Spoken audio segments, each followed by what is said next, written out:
So I have makeup on from earlier.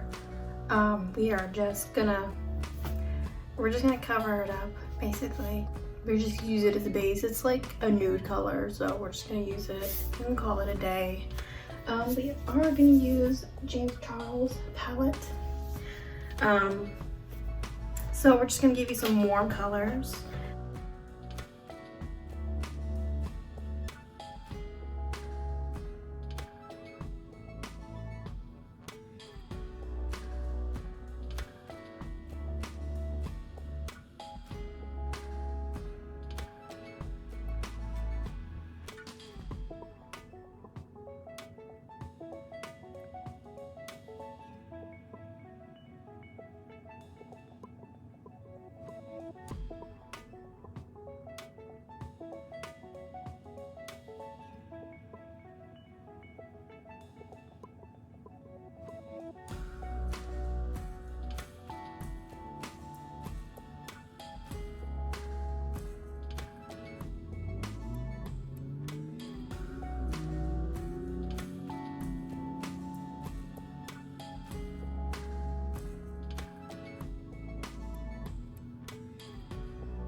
So we have blue right here, and then we just have a shimmery color we started out with. It was a shimmer nude.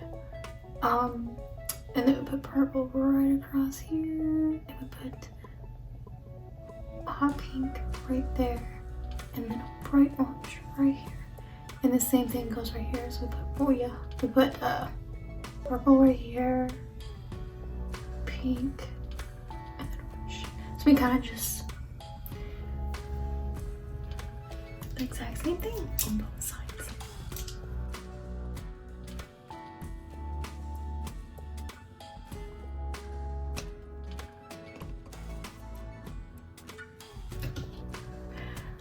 Alright.